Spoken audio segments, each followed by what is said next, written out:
So anong gusto mo? Tulungan ka namin sa NBI clearance mo. Kung pwede, kung huwag na lang po, ako na lang po. Kaya ko naman po. BIM Bigas on Wheels. Ganda nga po. So, kumusta ka na? Medyo hindi po ako. Hindi ka okay, ano? So, ilang taon ka na ba dito sa, sa Talye? Since na pandemic po eh. So, matagal na. Ilang taon na. Ilang taon ka na ngayon? 28. Kung nakapag-aaral ka ba? High school po. High school. So, nung matapos ka ng high school, nagtrabaho ka na. Di ba po? Nung namatay po papa ko, dinala po ako ng pinsan ko po dito sa Maynila. Galing ng Binyan, Laguna, Bali, dinala ka rito sa Manila. So, pahinaan din ng mga diaper. Nakailang taon ka dyan? 2 taon eh. 2 lang. So, dahil sa bisyo, Tanggal. natanggal. So, hindi ka na nag-apply ulit. Nag-apply po ako nung ito lang nakaraan. Oh, Boy. Kasi Oh. hindi ko po kaya magpuyat. boy ng ano yun? Dishwashing po. Tutuan. Opo. So, ano ba yung trabaho na hinahanap mo? E, pahinanti sana, magaang-gaang lang yun. Kasi deliver lang, di ba? Karga. Karga, tapos biyahe, tapos baba ulit, di ba?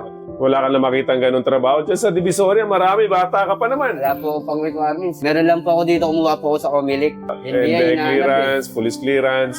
eh. NBI lang daw po. Okay din eh. Hindi nahanap yung ano, di ba? Magkano lang naman ang NBI clearance ngayon? Kaya andito na po yata. Meron yan, ina-apply sa 7-Eleven lang. Opo, Yun lang, meron po yun. yun lang ba hinahanap sa'yo? NBI clearance lang. Yan lang. Kasi may barangay clearance po ako dito eh. Oh. Ayaw nilang aprobahan eh. Kasi Kasi di ba, barangay lang. Eh, kasi importante kasi NBI clearance. Nag-ano ka muna, Online. magpapaschedule ka online. Oh. Paano ka mag-apply? Wala kang pang-online. wala nga po. So anong gusto mo? Tulungan ka namin sa NBI clearance mo. Kung pwede, kung huwag na lang po, ako na lang po. Kaya ko naman po. O paano mo i-apply online yon? Computer po yata, pwede po yata. Para maging okay ka na. Ha? O sige. So Brian, thank you ha. Mabait ka na ngayon. Mabait na. Katoliko ka ba? Opo. Sisimba ka? Hindi yan.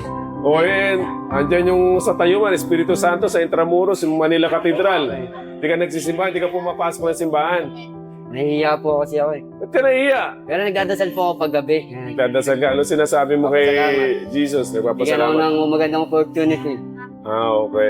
Yung bigas, mapapakinabangan mo ba to? Opo. Sa'yo to, ha? Thank you po. Galing yan kay Divine Mercy, ha? Nakalagay naman, Divine Mercy, ha? Kay Lord ka magpasalamat, di sa amin. Okay, nagdadasal ka. Ayaw po. O yan, high school graduate ka naman, so nakakapagbasa ka yan, si Divine Mercy. So, basahin mo yan, para mas talo kang maging malapit sa Diyos, ha? Opo. Salamat, ha? Salamat. Thank you rin po. Para sa mga Thank you. nais tumulong sa Salamat. Biyayang Bigas, maaari kayong mag-donate sa GCash number na makikita sa screen o mag-message sa aming Facebook page, Friends of the Divine Mercy.